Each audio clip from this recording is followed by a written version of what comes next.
أعوذ بالله من الشيطان الرجيم. بسم الله الرحمن الرحيم. الحمد لله رب العالمين والعاقبة للمتقين والجنة للمؤمنين والنار للمنافقين. الحمد لله الذي جعلنا من المتمسكين بولاية علي بن أبي طالب وأولاده المعصومين.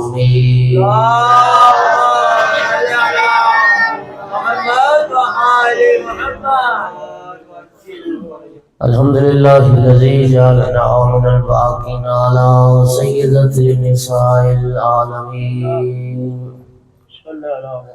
الصلاة والسلام والتحية والإكرام على رسوله الكريم شفيع المذنبين وأنيس الغريبين ورحمة للعالمين.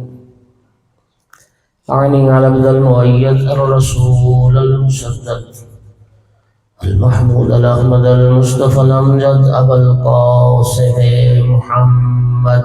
اللهم صل على محمد وآل محمد.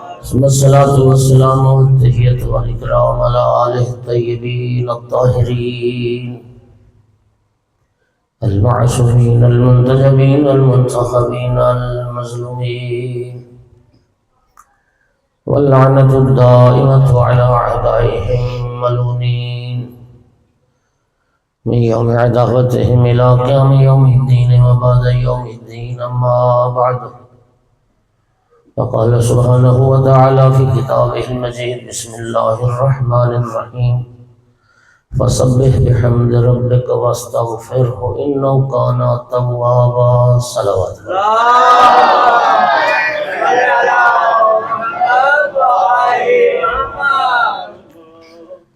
مومنین کرام، آج کی جو گفتگو ہے وہ تسبیح کے موضوع پر ہے. اسی مناسبت سے میں نے اس آیت مجیدہ کو تلاوت کیا ہے. قرآن پاک میں اللہ پاک نے اپنے بندوں کو اپنی تسبیح کرنے کا حکم دیا ہے. فسبح بحمد ربک، محبوب تو اپنے رب کی تسبیح کر حمد کے ساتھ. سبح اسم ربک الاعلی، اپنے رب کی تسبیح کر جو اعلیٰ ہے، جو رب اعلیٰ سب سے. سامعین گرامی، تسبیح یعنی سبحان اللہ کہنا، تحمید الحمدللہ کہنا، تحلیل لا الہ الا اللہ کہنا، تکبیر اللہ اکبر کہنا.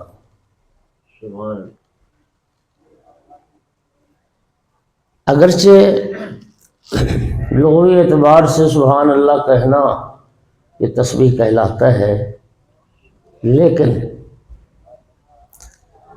سبحان اللہ کے علاوہ جو باقی 3 اذکار ہیں، اللہ اکبر کہنا بھی تسبیح کہلاتا ہے، الحمدللہ لا الہ الا اللہ یہ بھی تسبیح کہلاتا ہے. سبحان اللہ والحمدللہ ولا الہ الا اللہ واللہ اکبر، یہ جو 4 اذکار ہیں یہ تسبیحات اربع کہلاتے ہیں.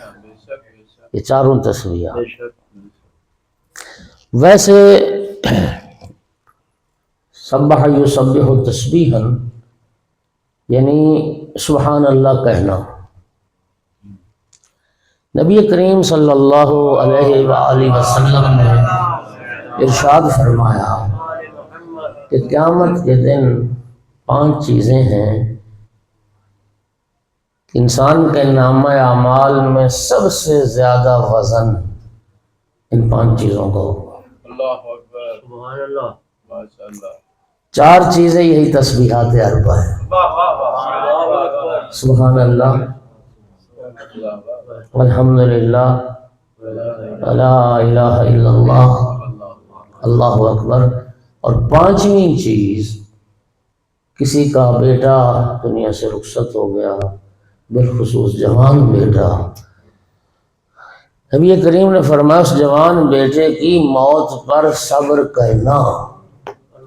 یہ پانچواں وہ عمل ہے کہ سب سے زیادہ وزن اس عمل کا ہوگا مومن کے نام اعمال۔ آواز بلند سلوات۔ اللہم صل علی محمد۔ مومنین کرام، حضرت سلیمان ابن داود علیہ السلام کا تخت محو پرواز تھا، ایسی بادشاہت کسی نے نہیں کی ہے، بے شک کیونکہ خود حضرت سلیمان نے رب سے دعا کی تھی، رب حب لی ملکا لا ينبغی لأحد من بعدی، کیا بات، اے اللہ مجھے ایک ایسا ملک، ایسی بادشاہت عطا کر، میرے بعد پھر ویسی بادشاہت کسی کی۔ کیا کہنے عزیز، توجہ ہو رہی ہے حضرات؟ ماشاءاللہ جی۔ تو تخت پرواز کرتا تھا،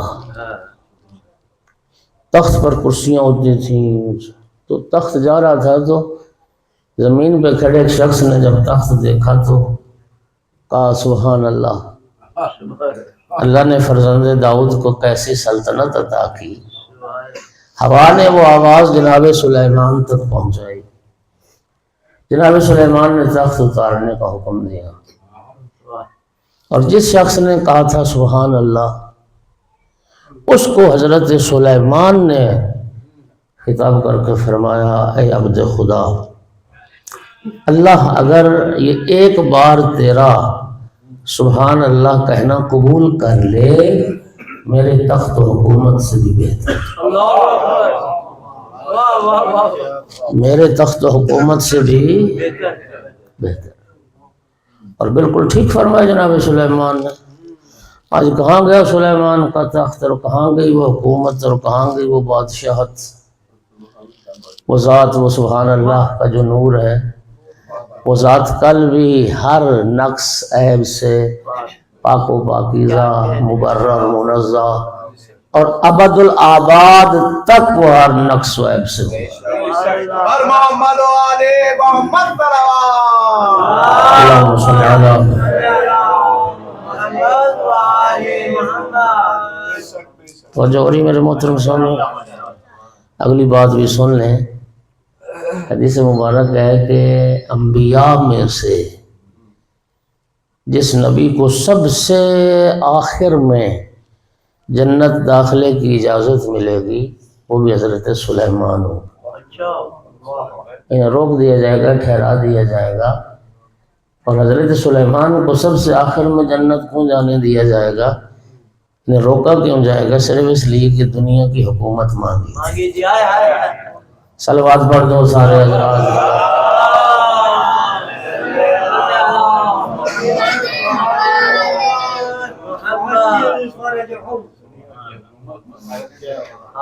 اچھا جی،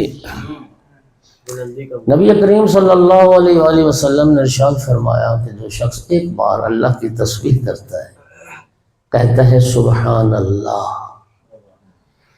اللہ تعالیٰ جنت میں ایک پھلدار درخت لگا دیتا ہے۔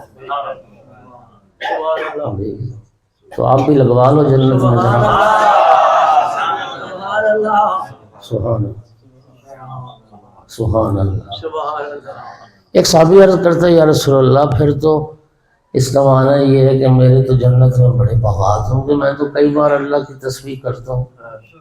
سرکار نے فرمایا بے شک جتنی بار تسبیح خدا کرو گے اللہ تعالیٰ اتنے ہی پھلدار درخت عطا کرے گا، لیکن ایک شرط یہ ہے کہ معصیت کی آگ بھیج کے انہیں جلا نہ دینا۔ اگر تمہارے تسبیح کرنے سے جنت میں وہ درخت لگ سکتے ہیں تو ہمارے گناہ ان کو جلا بھی سکتے ہیں، معصیت کی آگ سے وہ جلا نہ دے۔ ایک سے کھجور لگا رہا تھا، کھجور کا پودا جو ہے وہ اتنا جلدی پھل دینے کے قابل نہیں ہوتا۔ نبی کریم نے ارشاد فرمایا میں تمہیں ایک ایسا شجر بتاؤں، ابھی لگاؤ، ابھی وہ جوان ہو جائے، پھل اس پہ لگ جائے اور پھر ابد الآباد تک اس کا پھل ختم نہ ہو۔ کیا رسول اللہ ضرور بتائیے۔ فرمایا جو تسبیحات اربع پڑھتا ہے نا، 10 درخت جنت میں پھلدار اس کے لیے لگ جائیں۔ یہ تسبیحات اربع معصوم فرماتے ہر روز کم از کم 30 مرتبہ جو تسبیحات اربع پڑھتا ہے کبھی فقر و غربت کا منہ نہیں دیکھے گا، کبھی فقر و غربت کا منہ نہیں دیکھے گا۔ ایک حدیث میں اور فرمایا، بڑی خوبصورت حدیث ہے، کہ جو لوگ مالی جو عبادت ہے وہ نہیں کر پاتے، صدقہ و خیرات میں کوتاہی کرتے ہیں، سخی نہیں ہیں، خرچ نہیں کرتے مالی اعتبار سے، سرکار فرماتے ہیں پھر وہ تسبیحات اربع پڑھنے میں بخل نہ کرے،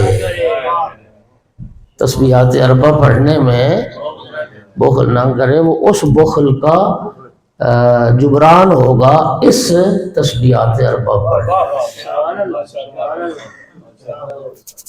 آپ گھبرا تو نہیں رہے اس موضوع سے؟ عظمت محمد و آل محمد صلوات اللہم صلی اللہ۔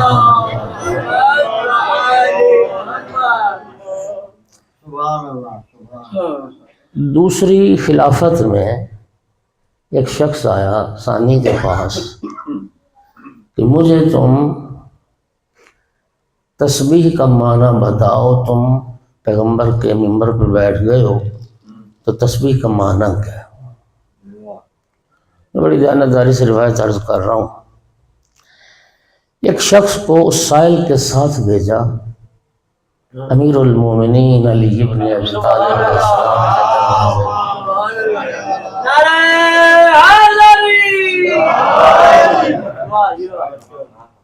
اس گھر میں وہ ہستی رہتی ہے جو بتا سکتا ہے، وہ خلیل بن احمد فراہیدی نحوی گزرا ہے، اس سے کسی نے مولا علی علیہ السلام کی امامت کی دلیل پوچھی تو نحوی تھا نا، تو اس کا جو جواب تھا بڑا خوبصورت تھا، آپ بھی لطف لینا۔ خلیل نحوی سے جب کسی نے امیر المومنین کی امامت کی دلیل پوچھی تو کہتا ہے استغناؤہ عن الکل و احتیاج الکل الیہ دلیل انہ امام الکل۔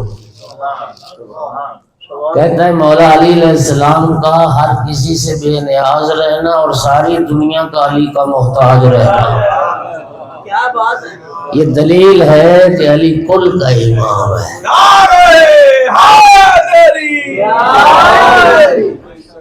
کہتے ہیں میں نے مولا علی علیہ السلام کو کسی کے دروازے پہ جاتے نہیں دیکھا، دنیا کو علی کے دروازے پہ چھوٹتے دیکھا، اور کہتا ہے یہی دلیل ہے کہ مولا علی سب کا امام، سب کا امام۔ امیر المومنین علیہ السلام تک الباب کیا تو آقا تشریف لائے تو عرض کیا آقا تسبیح کا معنی کیا ہے؟ یاد رکھیے تسبیح صرف ایک لقلقہ لسانی نہیں ہے، سبحان اللہ سبحان اللہ سبحان اللہ، یہ نہیں ہے۔ آپ معنی سنیں تسبیح۔ امیر المومنین علیہ السلام نے فرمایا تسبیحہ یعنی تعظیم جلال اللہ و تنزیہہ عما قال فیہ کل مشرک، جلالت الہی کا احترام اور اللہ کی ذات کو ہر اس شے سے منزہ سمجھنا جو کچھ مشرکین خدا کے بارے میں کہتے ہیں۔ فرمایا یہ عقیدہ رکھ کر پھر جب تم کہو گے سبحان اللہ صلی علیہ کل ملک، ہر فرشتہ تم پر درود پڑھے، صلوات پڑھ دو محمد۔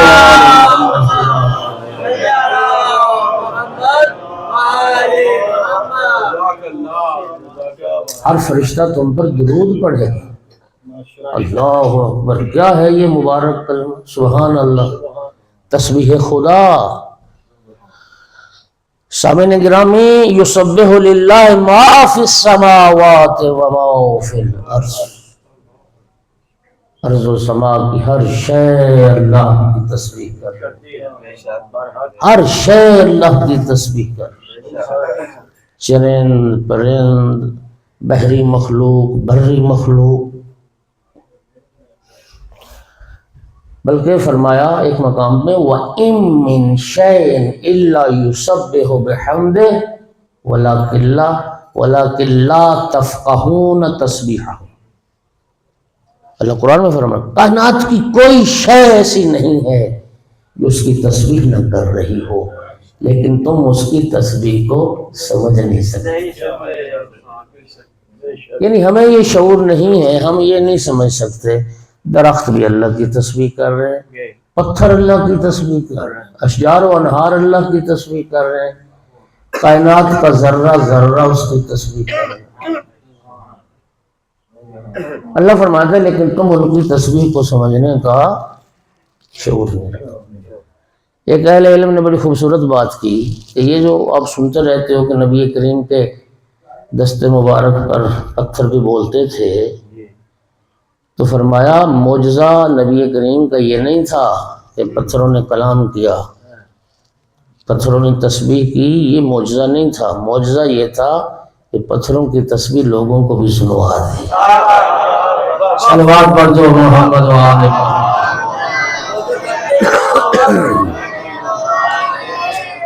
ہر شے محمد و آل محمد بلند تر صلوات.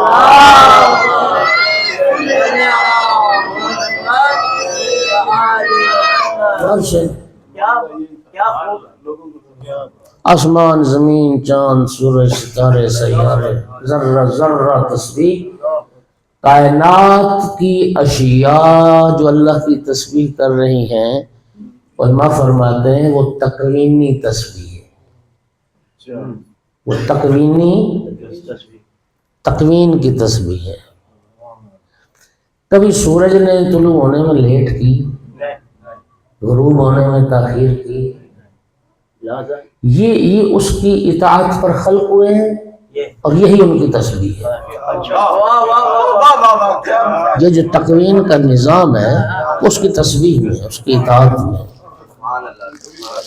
انسان ایک ایسی مخلوق ہے جو جسے اللہ نے فاعل مختار بنایا ہے.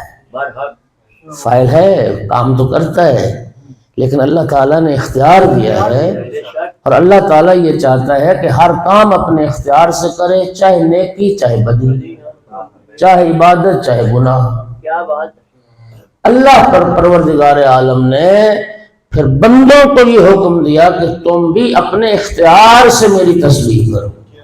سبحان اللہ، سبحان اللہ. سبح اسم ربک الاعلی. یہ جب دو آیات جو میں نے پڑھی شروع میں بھی، جب یہ نازل ہوئیں تو اس کے بعد نبی کریم نے پھر ارشاد فرمایا کہ اللہ کی تسبیح کیسے کرو. نماز میں رکوع کی حالت میں پڑھو سبحان ربی العظیم و بحمدہ، اور سجدے میں پڑھو سبحان ربی الاعلی و بحمدہ. میرا بھائی مولا امیر المومنین فرماتے ہیں حقیقت تسبیح اس عقیدے کے ساتھ ہے کہ انسان کے اندر نہ مشرکانہ جراثیم نہ ہو.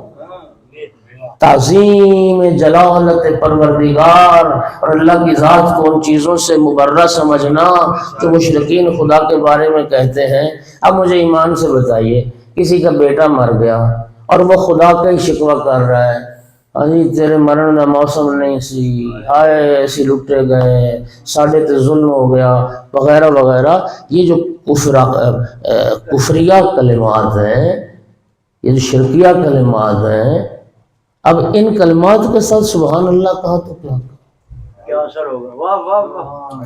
یہ تو بالکل ویسے ہی ہے کہ لا الہ الا اللہ بھی پڑھتا ہے اور اللہ کے غیر کو سجدہ بھی کرتا ہے.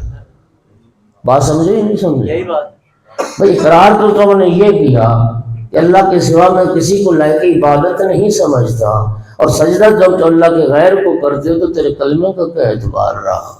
تو زبان سے کہہ رہا ہے سبحان اللہ، یعنی اللہ تعالیٰ کے تمام افعال، پروردگار کے ہر فعل اس کی حکمت کے تابع ہے، اور ہر فعل ہماری بہتری کے لیے ہے، اور مجھے اللہ کے کسی فعل پر اعتراض نہیں ہے، اور میں خدا کے افعال کو دل و جان سے تسلیم کرتا ہوں۔ انا للہ و انا الیہ راجعون۔ برائے خوشنودی خدا متعال بآواز بلند سلوات۔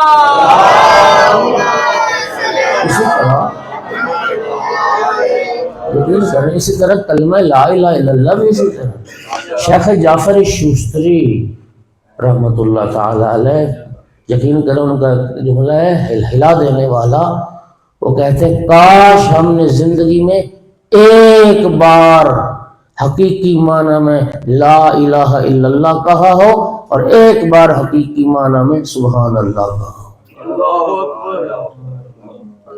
سبحان اللہ کہا زندگی میں ایک بار، صرف لکھ لسانی نہیں ہے۔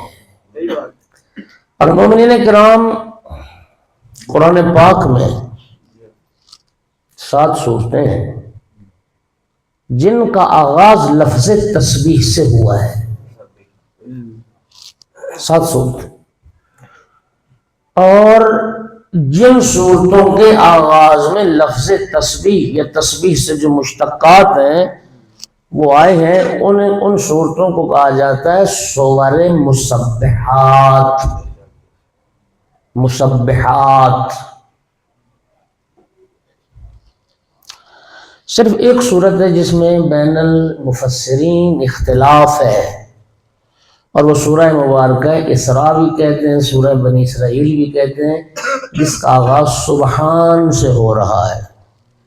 سبحان الذی اسریٰ بعبدہ لیلا من المسجد الحرام، یہ جو سبحان ہے نا، سبحان، علماء کرام تشریف فرما رہے ہیں، آپ کے لیے سوال چھوڑ کے جا رہا ہوں، اب بتاؤں گا نہیں تاکہ ان کا بھی امتحان ہو جائے، آپ بتائیے گا کہ یہ سبحان کون سا صیغہ ہے؟ سبحان، سبحان، سبحان الذی اسریٰ بعبدہ، یہ سبحان کون سا صیغہ ہے؟ یہ اس صورت میں اختلاف ہے، کیا یہ بھی مسبحات میں ہے یا نہیں ہے؟ لیکن باقی جو صورتیں ہیں مسبحات، کچھ صورتیں ہیں جن کے شروع میں سبحا فعل ماضی آیا ہے، سبح للہ ما فی السماوات، سورہ مبارکہ حدید ہے۔ کچھ صورتیں ہیں جن کے شروع میں فعل مضارع یسبح آیا ہے، سورہ جمعہ ہے، سورہ تغابن ہے، یسبح سے شروع ہوتی ہے، یسبح للہ ما فی السماوات۔ سورہ مبارکہ اعلیٰ سبح امر حاضر کا صیغہ ہے، یہ اس سے شروع ہوتی ہے، سبح اسم ربک الاعلی۔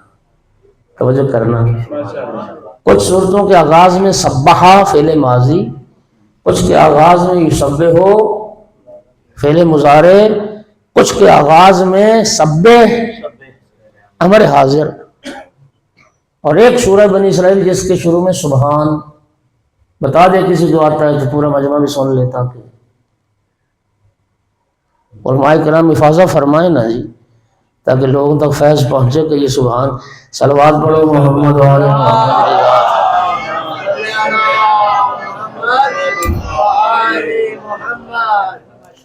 وہ کسی نے کیا کہا تھا، پھر میں نہ ہی سمجھوں تو پھر میں بتا دیتا ہوں، اور اگر کسی کو ہے اپنے علم پر ناز تو ذرا ظاہر کر دے۔ صلوات پڑھیے ذرا سارے حضرات بلند آواز۔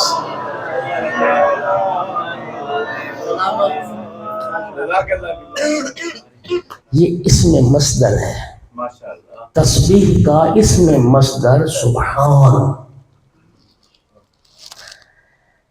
یہ جو مسبحات ہیں، 5 امام کی حدیث ہے ان مسبحات کے بارے میں کہ نبی کریم صلی اللہ علیہ وآلہ وسلم ہر رات سونے سے پہلے ان مسبحات کی تلاوت کر کے سوتے تھے۔ یہ نبی کریم کی سیرت میں سور مسبحات انہیں کہتے ہیں۔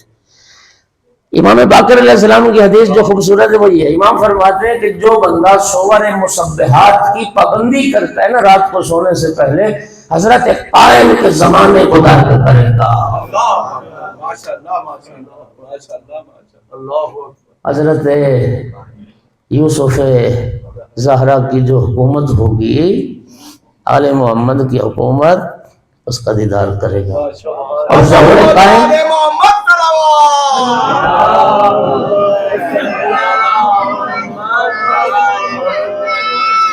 اور ظہور حضرت قائم سے پہلے موت آ گئی، سرکار باقر العلوم فرماتے ہیں خداوند عالم سید الرسل کا جوار نصیب کرے گا، نبی کریم کا جوار نصیب کرے گا، ان سور مصبحات کی تلاوت کرتا ہے۔ اب ذرا سنیے طلاب عزیز، زمانے کتنے ہیں؟ تین زمانے، علماء خاموش ہیں۔ زمانے ہیں تین، ماضی، حال، مستقبل، ایسے ہی نا جی؟ خداوند عالم نے سور مصبحات میں سبح ماضی، یسبح مضارع، سبح امر حاضر، یہ ماضی مضارع حاضر کے صیغے استعمال کر کے اللہ کائنات کو یہ بتا رہا کوئی زمانہ اس کی تسبیح سے خالی نہیں، کوئی بھی زمانہ اس کی تسبیح سے ہر زمانے میں، ہر حال میں اور ہر آن میں ہر شے اس کی تسبیح کر رہی ہے۔ تم بھی اللہ کی تسبیح تم بھی اللہ کی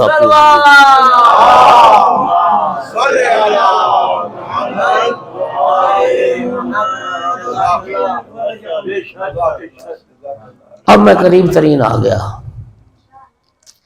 سامنے گرامی، ارشاد پروردگار ہے یا ایھا الذین آمنوا اذکروا اللہ ذکرا کثیرا، اے ایمان والو کثرت سے اللہ کا ذکر کرو۔ چھٹے امام سے جب سوال کیا گیا یا ابن رسول اللہ کثرت سے اللہ کا ذکر کرنے سے مراد کیا ہے؟ اللہ اللہ کرتے رہیں؟ امام نے فرمایا جو مومن ہر نماز واجب کے بعد ہماری جدہ طاہرہ کی تسبیح پڑھتا ہے وہ کثرت سے اللہ کا ذکر کرنے والا میں شمار ہے۔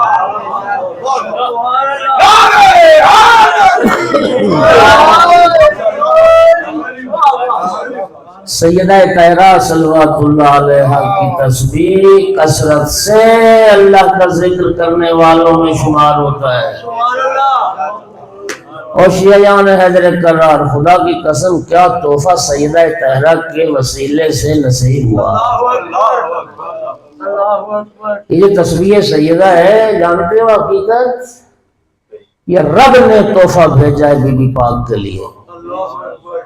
رب کی طرف سے جبرائیل نبی کریم کے پاس لے گیا اور نبی کریم نے اپنے لخت جگر کو عطا کی۔ گھر کا کام کاج بہت زیادہ ہوتا تھا، یہ زمانے کی بات ہے جب عام مسلمانوں کے گھروں میں بھی کنیزیں تھیں، تو خود امیر المومنین علیہ السلام نے خواہش کی بنت پیغمبر سے گھر میں جھاڑو دینا۔ آج کل تو خدا جانتا ہے، میں آپ شاید میری تائید کریں، اللہ جانتا ہے پرانے زمانے کی جو عورتیں کام کرتی تھیں آج کل ہماری بچیوں سے وہ کام نہیں ہوتے۔ کیا خیال ہے؟ ہماری بچیاں کنویں سے پانی نکال سکتی ہیں ڈول کے ذریعے؟ ہماری بیٹیاں چکی چلا سکتی ہیں، جو پیس سکتی؟ چکی پیسنا، چکی چلانا، جو پیسنا، کنویں سے پانی نکالنا، جی آٹا خمیر کرنا، روٹی بنانا، چولہے میں آگ روشن کرنا، نہلانا، دھلانا، کپڑے دھونا، جی یہ سارے کام سیدہ طاہرہ صلوات اللہ علیہ نے اپنے ہاتھ سے انجام دیے۔ جب عام مسلمانوں کے گھروں میں بھی کنیزیں تھیں تو آقا امیر المومنین نے خواہش کی بنت پیغمبر آپ کے بابا کے پاس کنیزیں ہیں، بابا سے کنیز کا سوال کر۔ امیر المومنین علیہ السلام کے اس حکم پر پاک بابا کی خدمت میں آئیں، کچھ لوگ بیٹھے تھے، دیکھا مسجد میں سیدہ صلوات اللہ علیہ واپس چلی گئیں۔ نبی کریم کی لخت جگر پر نگاہ پڑی کہ فاطمہ شاید کسی کام کے لیے آئی تھی۔ سرکار مسجد سے اٹھے، بی بی پاک صلوات اللہ علیہ کے پاس تشریف لائے، فاطمہ بیٹی کسی کام کے لیے آئی تھیں۔ عرض کی بابا جان گھر کا کام کاج کافی ہوتا ہے، بابا جان اگر کوئی ایک کنیز مل جائے جو میرے کام کاج میں معاون ہوتی تو میرے لیے بہتر ہوتا۔ اس وقت نبی کریم نے فرمایا فاطمہ بیٹی تمہیں کنیز چاہیے یا کنیز کی بجائے ایک ایسی شے عطا کروں جو دنیا مافیہاؤں سے بہتر ہے۔ سبحان اللہ، سبحان اللہ، اللہ اکبر، دنیا دنیا وما فی الدنیا سے بھی بہتر۔ اللہ کو سیدہ طاہرہ نے عرض کی بابا اگر مجھے وہ شے مل جائے کیا کہتے ہیں؟ جو دنیا مافیاؤں سے بہتر، بابا میں نے پھر کنیز کو کیا کرنا؟ اللہ اکبر، توجہ چاہ رہا ہوں، واہ، سونے سے بہتر، چاندی سے بہتر، ہاں بحریہ ٹاؤن کے پلاٹ سے بہتر، دنیا و مافیہ سے بہتر۔ دنیا اور دنیا میں جو کچھ ہے سب ایک طرف، اس سے بھی افضل۔ اللہ اکبر، سیدہ طاہرہ نے عرض کی بابا اگر مجھے وہ شے مل جائے تو میں نے پھر کنیز کو کیا کرنا ہے؟ اس وقت نبی کریم نے یہ تسبیح تعلیم سبحان اللہ، سبحان اللہ، فاطمہ بیٹی ہر رات سونے سے پہلے 34 مرتبہ اللہ اکبر، 33 مرتبہ الحمدللہ اور 33 مرتبہ سبحان اللہ اور آخر میں 1 مرتبہ لا الہ الا اللہ پڑھ کے سو جانا، دنیا و ما فیہا سے افضل و بہتر۔ دو مقام پر اس تصریح کی بڑی تاکید ہے، ایک رات سونے سے پہلے، ایک ہر نماز واجب کے بعد۔ بلکہ ہمارے علماء نے لکھا ہے کہ نماز واجب مستحب، یہ ہماری تفریق ہے، ویسے نماز کے بعد مستحب بھی ہے تو اس کے بعد بھی تسبیح پڑھی جا سکتی ہے، نوافل کے بعد بھی تسبیح پڑھی جا سکتی ہے، لیکن تاکید زیادہ نماز واجب کے بعد۔ میرے ذہن سے بات نہ نکل جائے، میں نے خود ایک لمبا عرصہ یہ نہ مجھے راز سمجھ نہیں آیا، علماء کی صحبت باتیں سننے سے پتہ چلتا ہے، سچی بات تو یہ ہے، ہاں جی مجھے یہ بات سمجھ نہیں آئی تھی کہ بی بی پاک نے تو گھر کا کام کاج زیادہ تھا، سیدہ تھک جاتی تھیں، کام کثیر ہوتا تھا، تو بی بی پاک تو اس لیے کنیز چاہ رہی تھی، اور نبی کریم نے اس کنیز کی بجائے ایک ذکر پڑھنے کو دے دیا۔ تو وہ جو کام کاج کی تھکاوٹ اور ذکر، اس میں مناسبت کیا ہے؟ اللہ اکبر، ہاں جی کہ نبی کریم نے کنیز نہ دی، پھر یہ ذکر ایک تسبیح عطا کر دی، جبکہ سیدہ چاہتی تھی کہ میرے کام کاج میں معاون ہو۔ تو سنیے، فرماتے ہیں اس تسبیح کا ایک فلسفہ، اس ذکر کا ایک فلسفہ یہ ہے کہ اس تسبیح کی برکت سے تمہارے کام میں، تمہارے وقت میں اتنی برکت پیدا ہو جائے گی کہ اس وقت میں وہ سارے کام بھی ہو جائیں گے اور تھکاوٹ بھی ہونے والی ہے۔ اللہ اکبر، بر محمد و آل محمد بلندتر صلوات۔ محمد و آل محمد، ذرا سنیے اس بات کو، ہمارے آپ کے سامنے بہت سارا طبقہ ہمارا نماز ہی نہیں پڑھتا، کام کام کام کام کام، ادھر جا رہے ہیں کام، ادھر جا رہے ہیں کام، ادھر جا رہے ہیں کام۔ اور ہمارے کچھ لوگ جو نمازی ہیں وہ تعقیبات کے لیے وقت نہیں نکال پاتے، یہ کام ہے جی، پھر تعقیبات کے لیے اب کون بیٹھے اتنی دیر تعقیبات۔ حالانکہ یاد رکھنا تعقیبات یہ خود تسبیح سیدہ صلوات اللہ علیہا اور تلاوت قرآن اور ذکر الہی، اس کی برکت سے وقت برکت ہوتا ہے، اور وقت میں پھر اتنی وسعت آ جاتی ہے کہ یہ تھوڑا سا ذکر کرتے ہو اللہ وقت میں اتنی برکت ڈال دیتا ہے، تمہارے سارے کام ہو جاتے ہیں، کوئی کام رکنا نہیں پاتا، اور یہ سارا کچھ چھوڑ کے جو کام رہتے ہیں وہ ہمیشہ منہ لٹکائے ہوتے ہیں، یار آج بھی کام نہیں ہو سکا، یار آج بھی کام نہیں ہو سکا۔ وہ جن کاموں کی وجہ سے کام ہونے ہیں، جب وہ کام چھوڑ دو کام کیسے ہو؟ سلوات پڑھو محمد وآل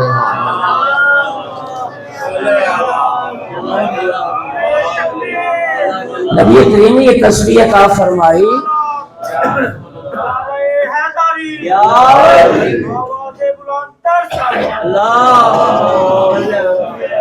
بات سمجھے ہو؟ اس طرح سمجھے ہو؟ سیدہ طاہرہ کا جو تصویر عطا فرمائی، یہ تصویر تمہارے معاملات زندگی اور تمہارے امور زندگی کو منظم کرے گی،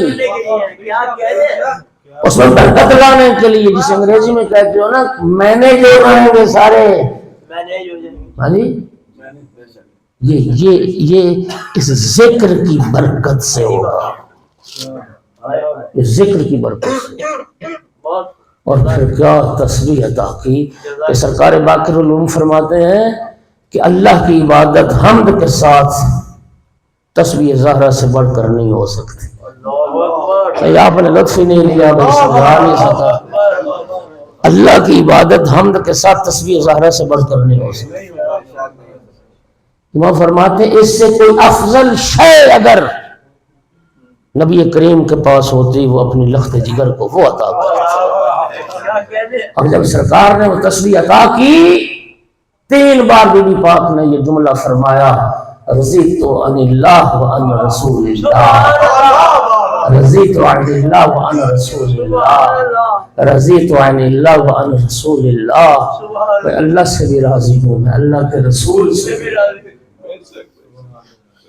میں اللہ سے بھی راضی ہوں، میں اللہ کے رسول سے بھی راضی ہوں۔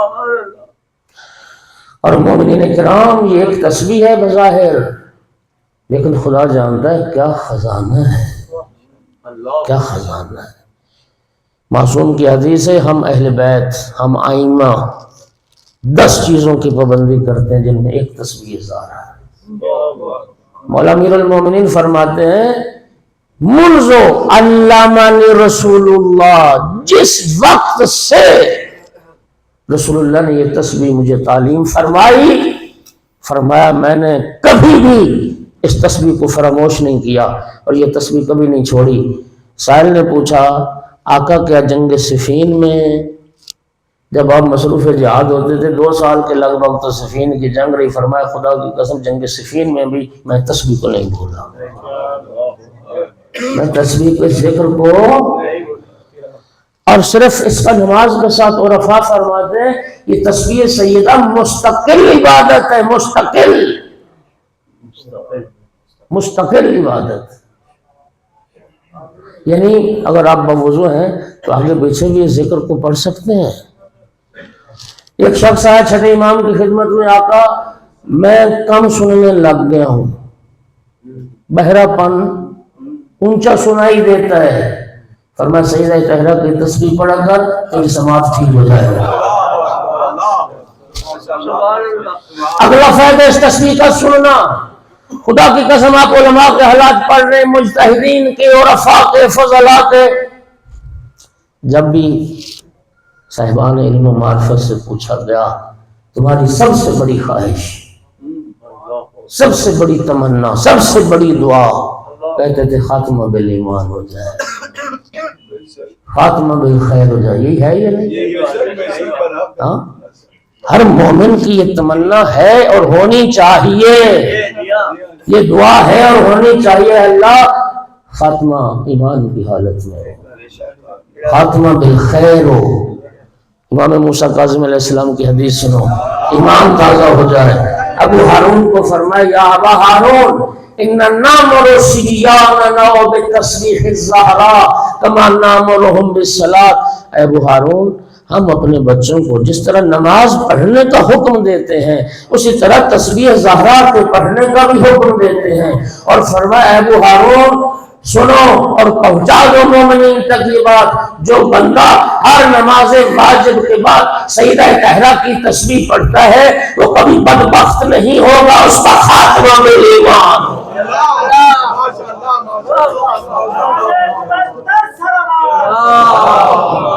وہ کبھی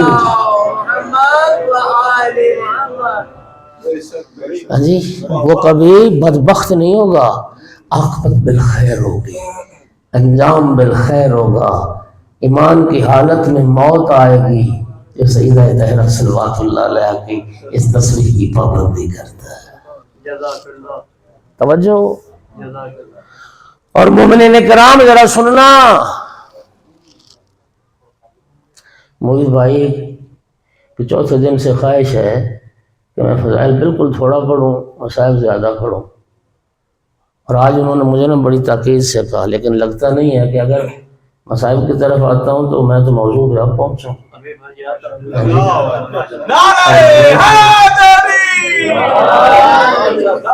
یہ مجلس بھی آخری ہے، مجلس کے فوراً بعد میں نے گھر بھی واپس جانا ہے انشاءاللہ۔ آپ کی دعائیں، خان صاحب محبت ہے آپ کی، اللہ سب آپ کو سلامتی دے۔ یہ عقیدت تشنگی یہی دلیل محبت ہے۔ مومن خدا جانتا ہے، حضرت ابو ذر سے وہ روایت ہے، میں دور نکل جاؤں گا، مجھے لمبا نہ کرے۔ مومن ذکر اہل بیت معارف سنتے تھکتا ہی نہیں۔ وہ ایک خطبہ امیر المومنین کے فضائل پہ نبی کریم سنا رہے تھے، حضرت ابو ذر تھے، تو دو جملے سرکار سناتے تو حضرت ابو ذر کہتے زدنی یا رسول اللہ، پھر نبی کریم دو جملے سناتے، پھر فرماتے زدنی یا رسول اللہ، بس نہ کریں، اور سنائیں اور سنائیں، اور صلوات پڑھو محمد۔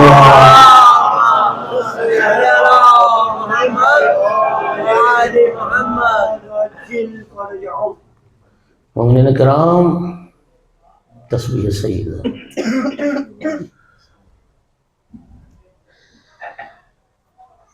ایک حدیث مبارک ہے ابن وہب سے، بڑا جلیل المرتبہ صحابی ہے، اور اتفاق سے اس حدیث کو ہمارے مشایخ ثلاثہ نے ذکر بھی کیا ہے، سیقۃ الاسلام کلینی نے بھی، شیخ المحدثین شیخ صدوق نے بھی، اور شیخ الطائفہ شیخ توسی نے بھی۔ ابن وہب نے چھٹے امام سے ایک سوال کیا، سوال بھی بڑا خوبصورت، جواب بھی بڑا خوبصورت، ذرا سننا۔ سائل نے، یہ ابن وہب بڑا امام کا مقرر معتبر اور فقہی مسائل میں ایک دسترس رکھنے والا صاحب، سوال کیا کہ فرزند رسول یہ بتائیے، سائل نے سوال میں دو لفظ استعمال کیے، افضل الاعمال و احب الاعمال الی اللہ، اللہ پاک کی بارگاہ میں خدا کے نزدیک سب سے زیادہ محبوب عمل اور سب سے افضل عمل کون سا ہے؟ سوال سمجھے سارے؟ اب آپ بولو گے تو میں کچھ پڑھوں گا، ورنہ میں سمجھوں گا کہ آپ بھی چاہتے ہیں کہ میں بس ہی کر دوں۔ افضل اور احب، افضل اور احب، سب سے زیادہ محبوب عمل اور سب سے زیادہ فضیلت والا عمل کون سا ہے؟ توجہ، امام کا جواب سنیے۔ فرمایا ما اعلم شیئن، ما اعلم شیئن بعد معرفت اللہ افضل من الصلاۃ، سبحان اللہ، سبحان اللہ، اللہ کی معرفت کے بعد نماز سے افضل عمل میرے علم میں نہیں ہے۔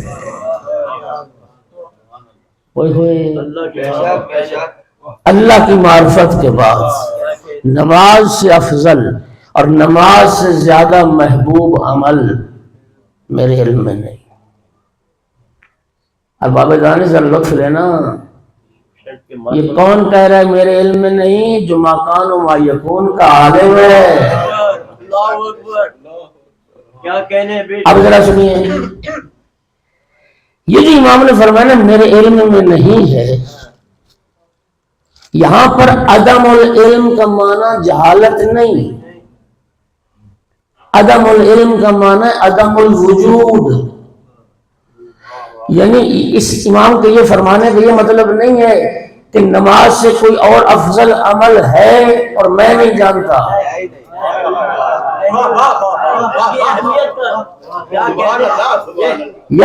یہاں عدم العلم عدم الوجود کے معنی میں ہے.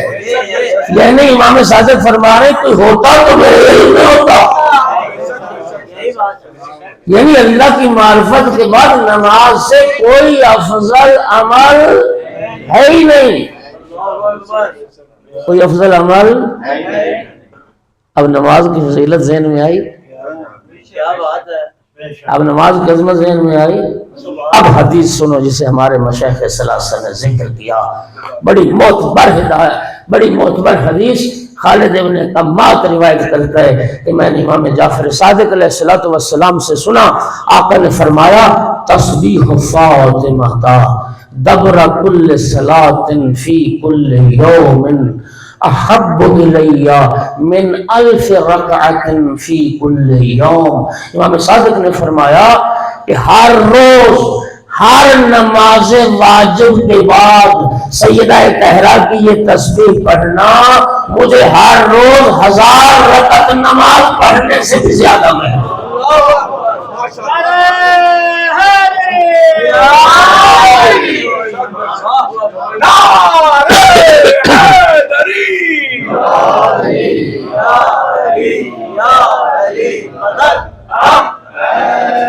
ہر روز 1000 رکعت نماز پڑھنے سے مجھے زیادہ محبوب ہے سیدہ طاہرہ کی یہ تسبیح ہر نماز واجب کے بعد پڑھنا. اللہ اکبر. نہیں میں وضاحت کروں گا تب سمجھو, تب سیدہ طاہرہ کی اس تسبیح کی عظمت ذہن میں آئے گی. یہ جو امام صادق فرما رہے ہیں کہ 1000 رکعت نماز سے زیادہ محبوب ہے یہ تسبیح, یہ تیری میری 1000 رکعت نماز کی بات کر رہے ہیں. او بھائی تیری میری 1000 رکعت نہیں, امام جعفر صادق کی 1000 رکعت.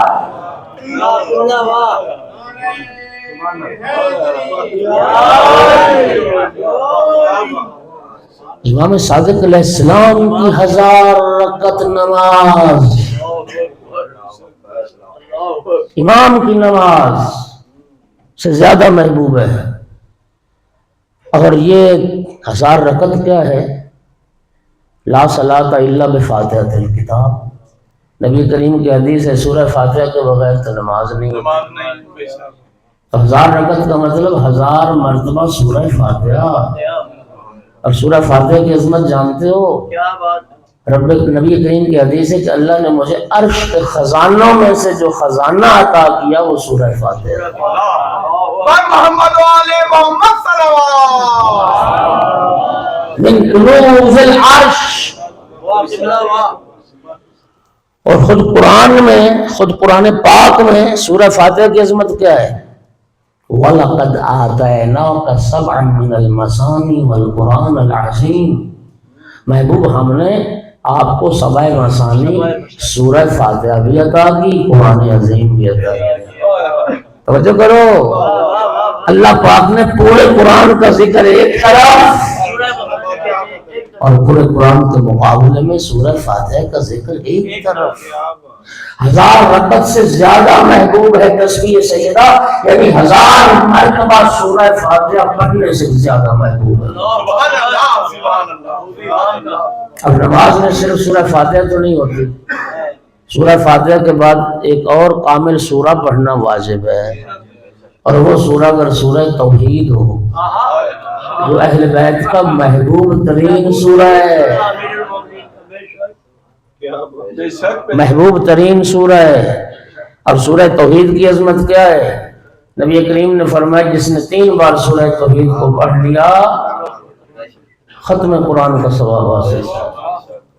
1 بار پڑھ لیا تو 1/3 قرآن کا ثواب, 2 بار پڑھ لیا تو 2/3 قرآن کا ثواب, اور 3 بار پڑھ لیا تو مکمل قرآن پاک کا ثواب مل گیا. اب اگر ہر رکعت میں 1 بار سورہ توحید پڑھی جائے تو اس کا نتیجہ یہ ہوا کہ 333 مرتبہ ختم قرآن ایک طرف تسبیح زہرا اس سے بھی زیادہ. واہ قبلہ واہ. اور پھر امام جعفر صادق کے رکوع اور پھر ذکر رکوع اور پھر امام صادق کے 2000 سجدے اور 2000 سجدوں میں پھر ذکر تسبیح، یہ سب ایک طرف فرمایا اس سے مجھے زیادہ محبوب ہے ہر نماز واجب کے بعد سیدہ کی تسبیح. سبحان اللہ سبحان اللہ. اس تسبیح کے کچھ شرائط ہیں، واجبات ہیں، وہ سن لیں. بس وقت میں اب چونکہ مزید ماشاءاللہ. وسعت نہیں رہ گئی. تسبیح سنو، جی ہاں جی. یہ تعقیبات نماز میں سب سے افضل تعقیبات. سبحان اللہ. بے شک. امام کی حدیث ہے سلام پھیرا، کسی سے کلام نہیں کرنی، کسی سے بات نہیں کرنی، اسی کیفیت نماز کو باقی رکھو، اسی تشہد کی حالت میں بیٹھے بیٹھے. آقا کی حدیث پڑھ رہا ہوں، فرمایا جو بندہ مومن یہ تسبیح پڑھتا ہے اللہ اس کے اور اس کے ماں باپ کے گناہ معاف کر دیتا ہے، جنت لکھ دیتا ہے، جنت واجب کر دیتا ہے.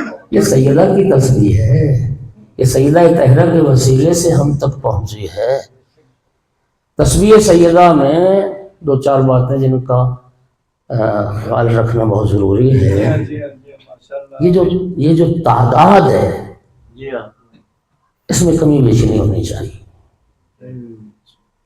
عموماً ہمارے مساجد میں یا جہاں پہ نماز میں تسبیحات وغیرہ رکھی ہوتی ہیں نا تو ان کے دانے وہ ٹھیک نہیں ہوتے، ٹوٹے ہوتے ہیں. وہ عموماً لوگ اسے اٹھا کے پڑھنا. کسی تعداد میں حکمت ہے. اللہ اکبر 34 مرتبہ ہی پڑھنا ہے، 33 یا 35 مرتبہ نہیں. الحمدللہ سبحان اللہ 33 مرتبہ ہی پڑھنا ہے، کم و زیادہ نہیں. آیت اللہ بہجت فرماتے تھے یہ تعداد کی وہی حکمت ہے.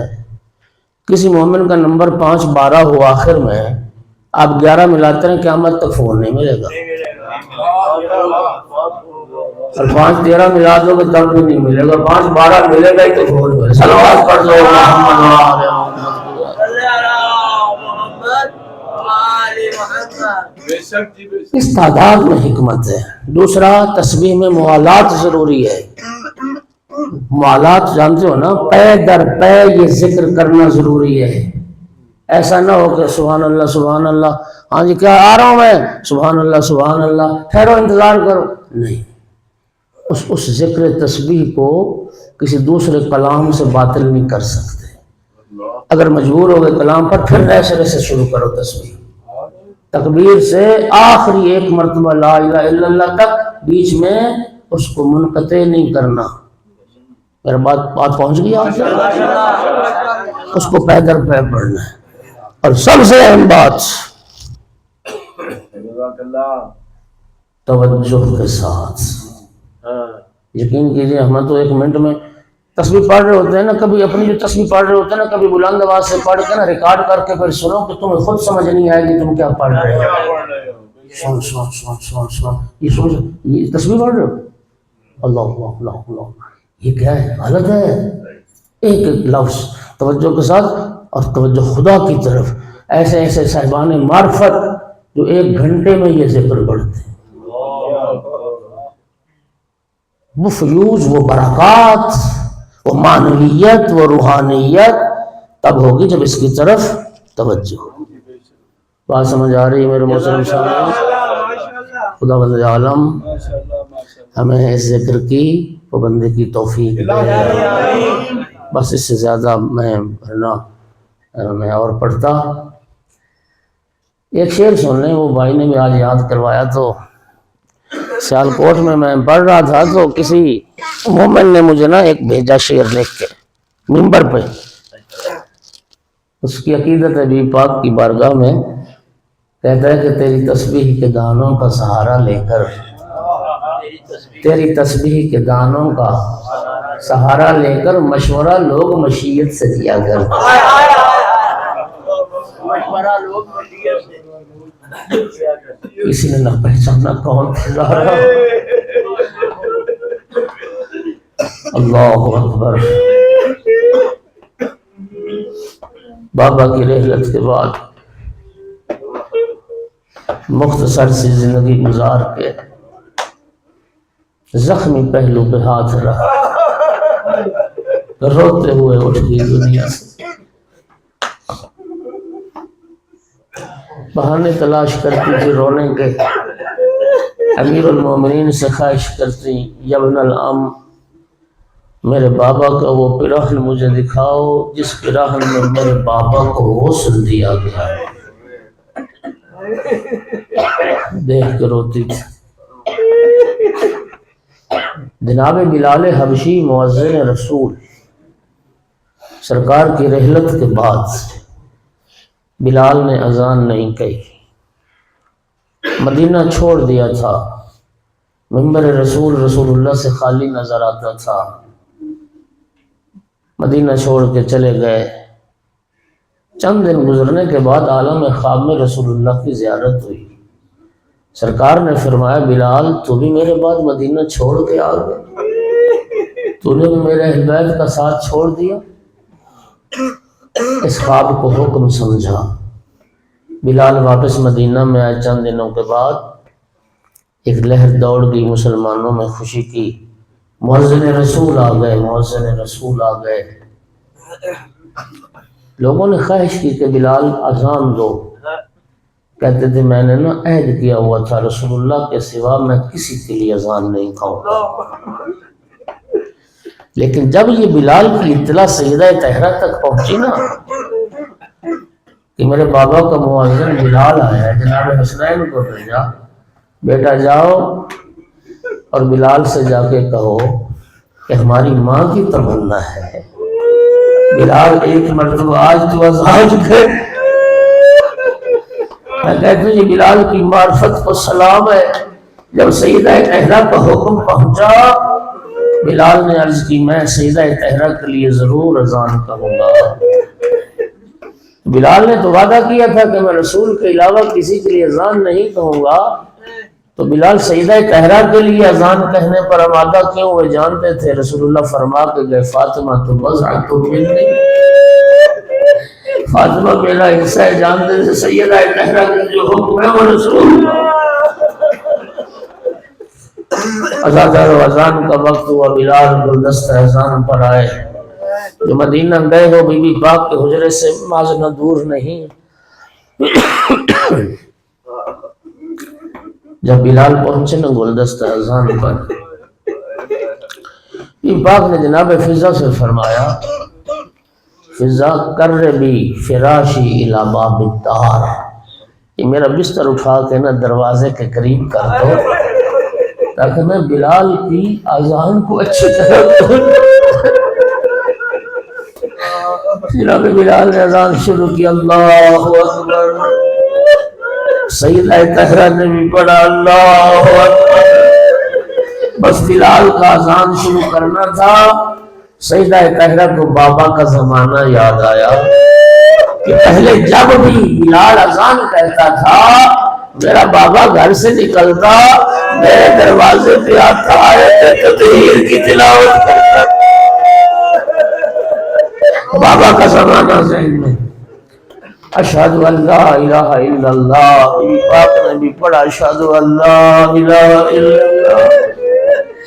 اذان کرو جب بلال پہنچا اس جملے پر اشہد ان محمد رسول اللہ، بس یہ سننا تھا، صدیقہ کبریٰ کی چیخیں نکل گئی، بی بی کا مرثیہ بلند ہوا، یا بتا اسمک علی المنائر و جسمک فی المقابر، بابا آپ کا نام تو آج گلدستہ اذان پر لیا جا رہا ہے، بابا آپ کا جسم نگاہوں سے پوشیدہ ہو گیا۔ اذان و چیخ نکلی سیدہ طاہرہ کی اور خش کر گئی سیدہ زمین پر، جناب حسنین روتے ہوئے دوڑتے ہوئے آئے، یا بلال ایک پہلا اذان، بلال اذان ختم کر دے ہماری موت، بلال اذان ختم کر دے۔ بس آگے ابھی پاک کی شہادت والا دن، جناب حسنین سے فرمایا بیٹا نانا کی قبر پہ جا کے نا میری شفا یابی کی دعا کرو۔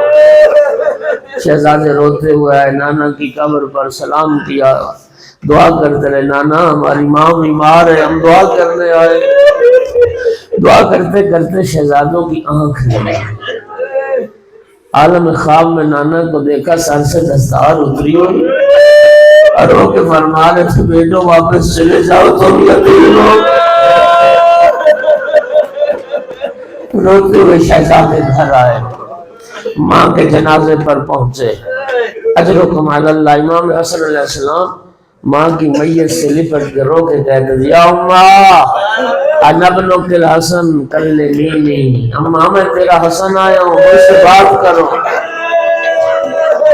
امام حسین علیہ السلام ماں کے قدموں سے لپٹ کے روتے تھے، رو کے کہتے تھے یا اماں انا ابنک الحسین فکلمینی قبل ان تفارق روحی جسدی، اماں قابل اس کے کہ میری روح کو یاد کر دے، اماں میں تیرا حسین ہے۔ اجرکم علی اللہ۔ رو رہے تھے شہزادے۔ جناب فضا نے عرض کی شہزادو تمہارے بابا مسجد میں، جاؤ نا بابا کو ماں کے مرنے کی اطلاع کرو۔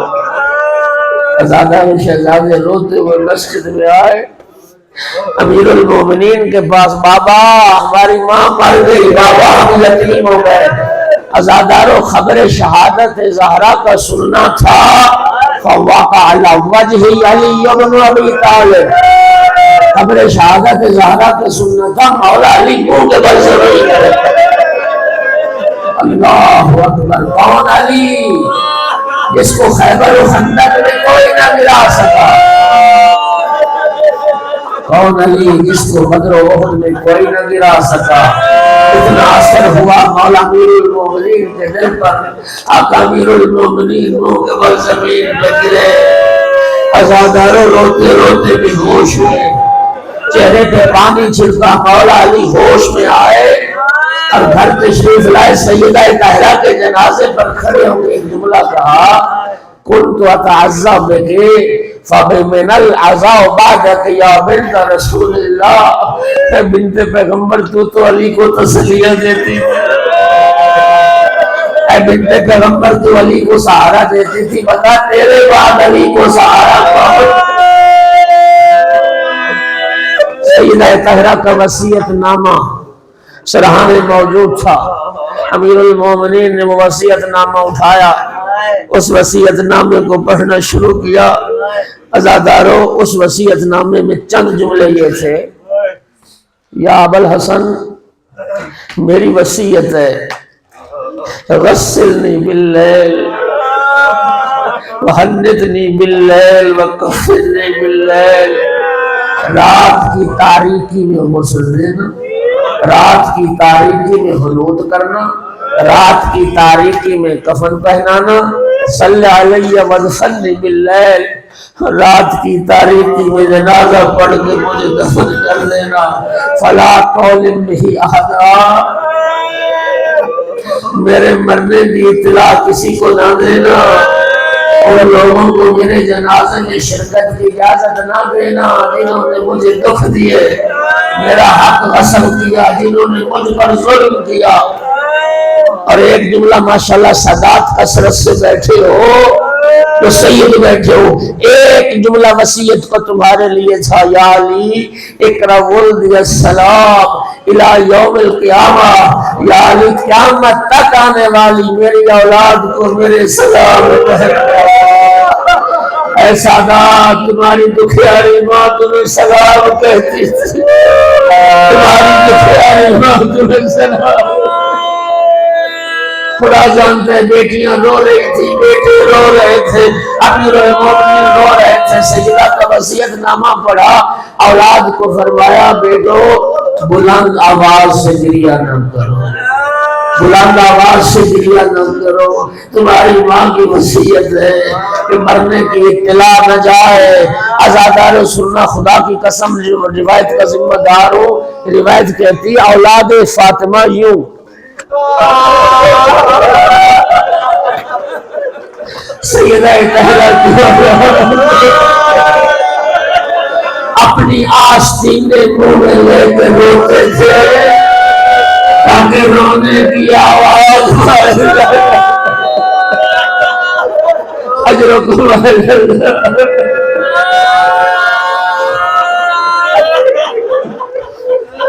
اجرکم علی اللہ۔ امیر المومنین نے غسل دیا۔ ایک اہل علم نے فرمایا تھا کہ بی بی پاک نے یہ رات کو غسل دینے کی وصیت کیوں کی؟ وہ فرماتے تھے صرف اس لیے مولا علی کے علم میں تو تھا کہ میں زخمی ہوں، رات کی وصیت کی تاکہ علی میرے زخم نہ دیکھے۔ مولا علی سیدہ کہنا کو غسل ملا۔ عزاداروں، کافور لوٹ کے لیے کافور چاہیے۔ یہ بی بی پاک اپنی زندگی میں اسما کے حوالے کر گئی تھی، اور یہ وہ کافور تھا جو جنت سے رسول اللہ کے لیے آیا تھا، اور جو جنت سے کافور آیا تھا نبی کریم نے اس کے 4 حصے کیے تھے۔ ایک حصہ اپنے لیے رکھا، ایک حصہ مولا امیر المومنین کو دیا، ایک حصہ اپنی لخت جگر کو دیا، ایک حصہ امام حسن کے حوالے کیا۔ غریب کربلا نے عرض کی نانا میرا حصہ، نانا سن کو کافور دیا، مجھے کافور دیا۔ رسول اللہ نے رو کے فرمایا حسین بیٹا کافور کی ضرورت اسے ہوتی ہے جسے غسل ملے، کافور کی ضرورت اسے جسے کفن ملے۔ بیٹا تیرا غسل تیرا خون ہوگا، تیرا کفن کربلا کی ریت۔